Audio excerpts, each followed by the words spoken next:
지금부터 제34차 원내 정책회의를 시작하도록 하겠습니다. 원내대표의 개의선을 듣겠습니다. 네, 지금부터 바른미래당 제34차 원내 정책회의를 시작하겠습니다.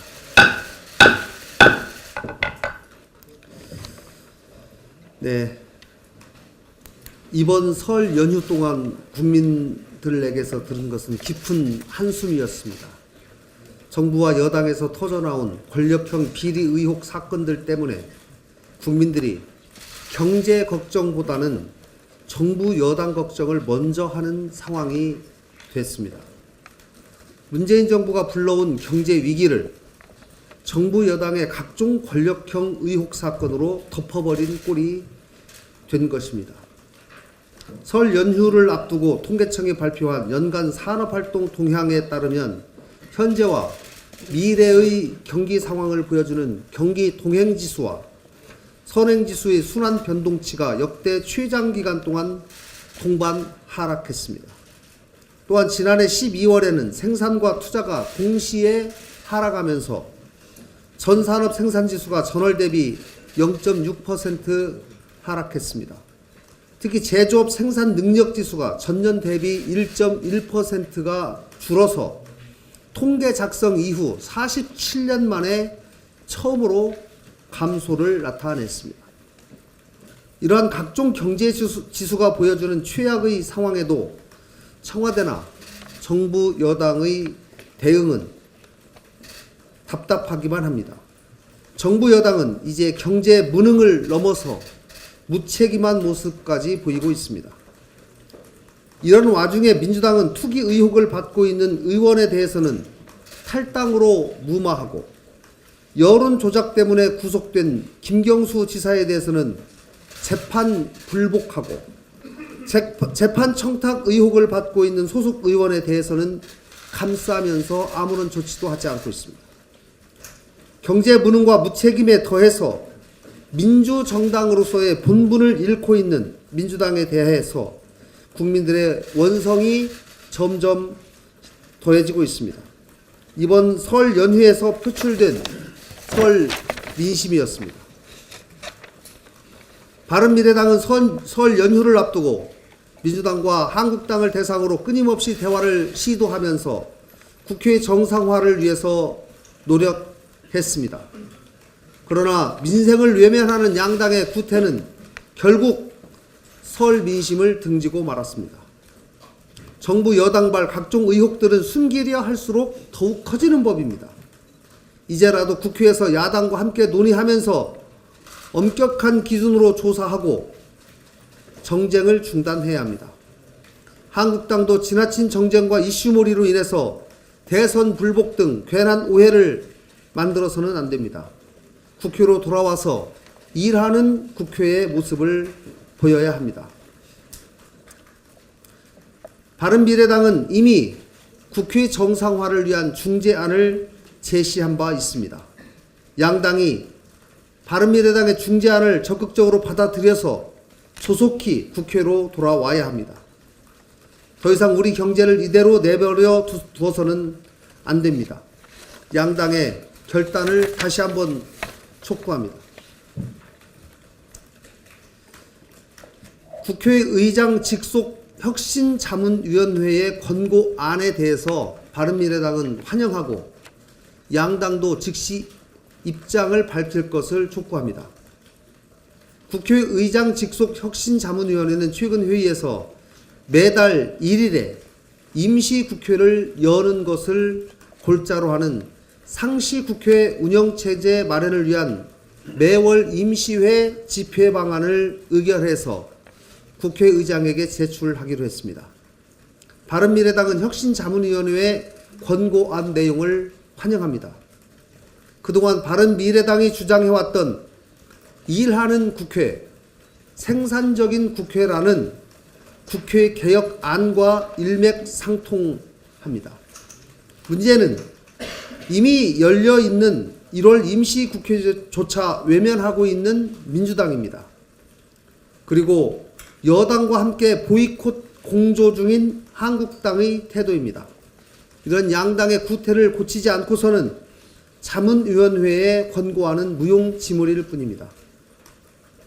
권고안을 실현하기 위해서는 국회법을 개정해야 하는데 이미 열려있는 국회도 외면하고 있는 양당이 과연 이러한 국회 개혁안을 받아들일지 의문입니다. 양당은 자문위원회의 권고안에 대해서 명확한 입장을 밝히기를 촉구합니다.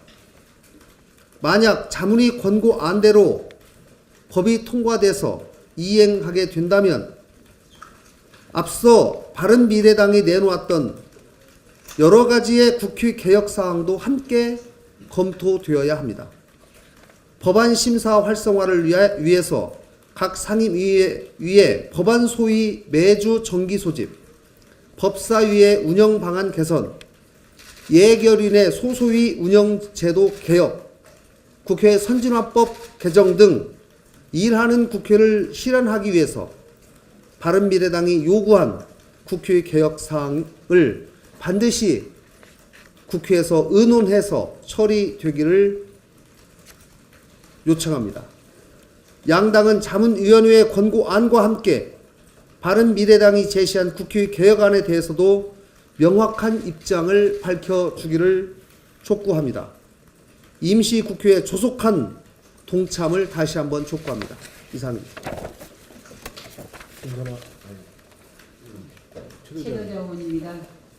이번 명절에는 도서관과 학원에서 취업 준비를 한 청년들이 많았다고 합니다.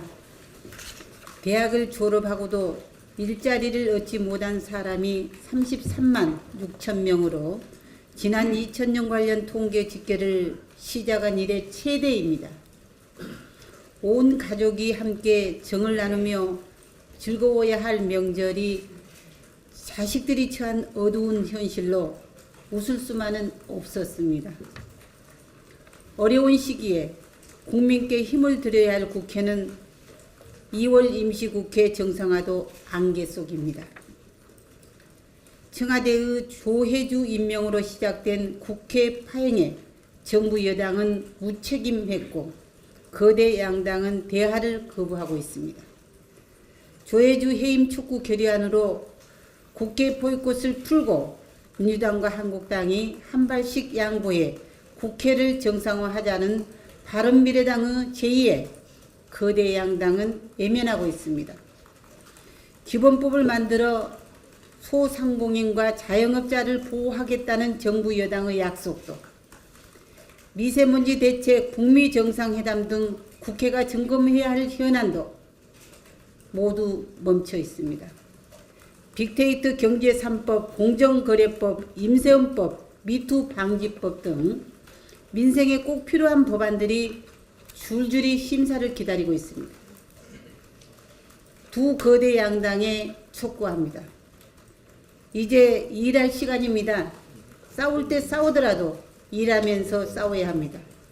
2월 국회가 빈손 국회가 되지 않도록 국회 정상화를 결단해 주기를 민주당과 한국당 모두에게 촉구합니다.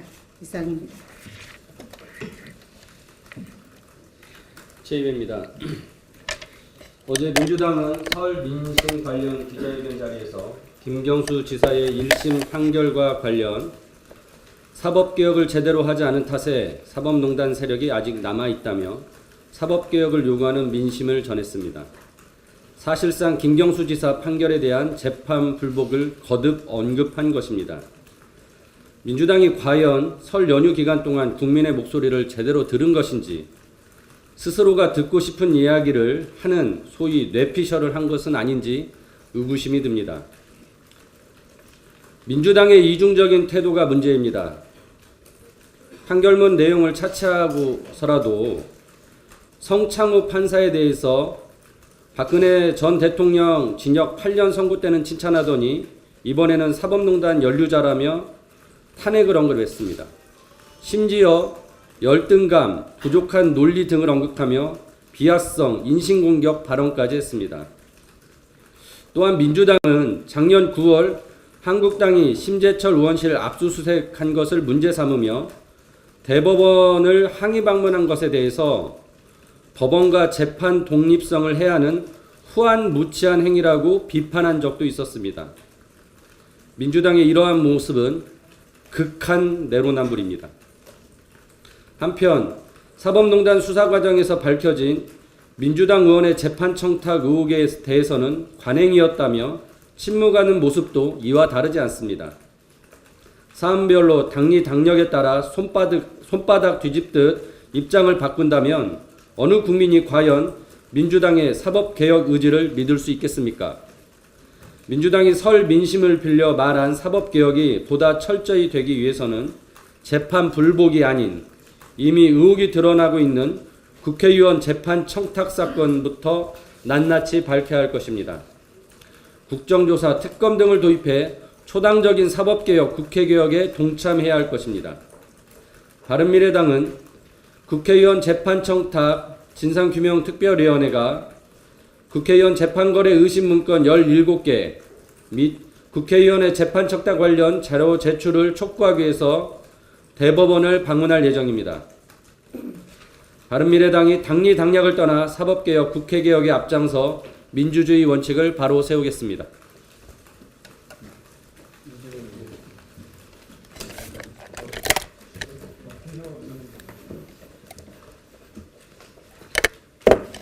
네, 비정규직 노동자 고 김용균 씨의 장례가 사망 58일 만에 치러집니다.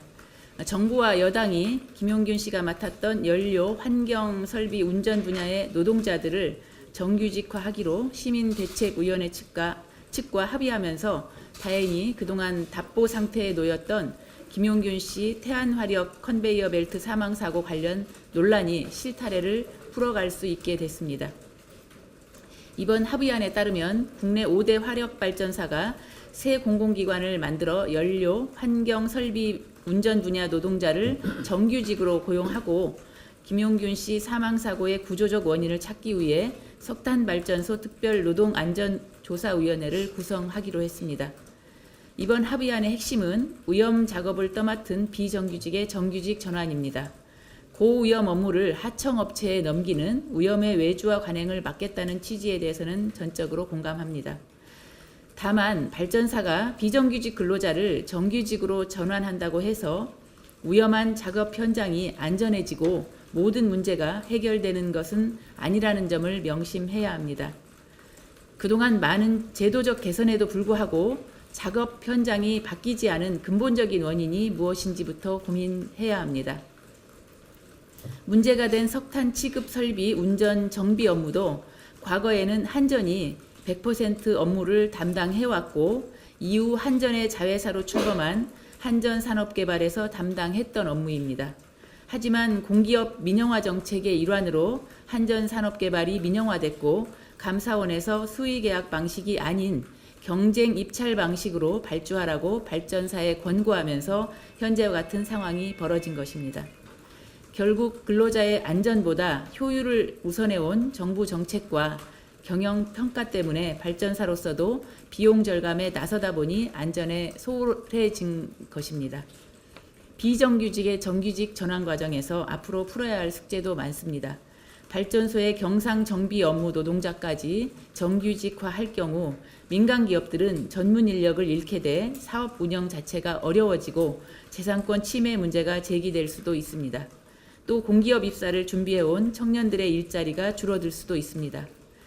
비정규직의 정규직 전환 과정에서 이러한 점도 충분히 고려되어야 합니다. 이상입니다. 예. 설 명절을 전후로 겪은 민심에 대해서 한 말씀 드리겠습니다.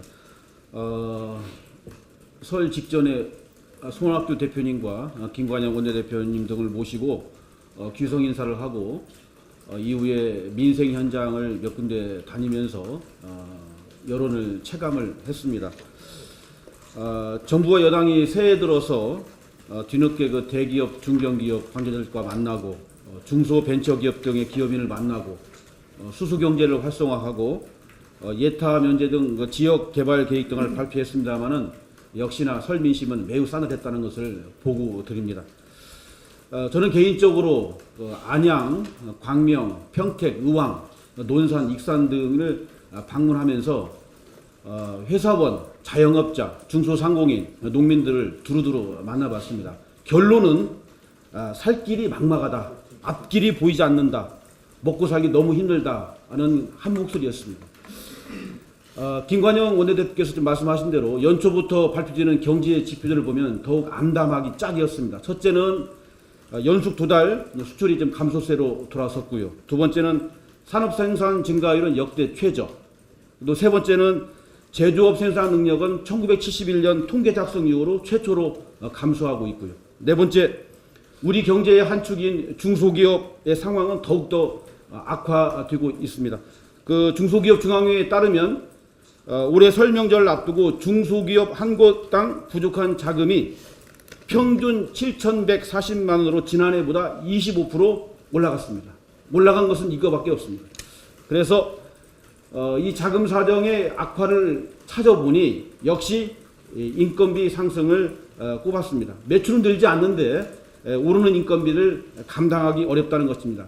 이러한 전반적인 상황임에도 불구하고 정부와 두 거대 정당은 이를 해결할 의지가 있는지 의문을 갖지 않을 수가 없습니다.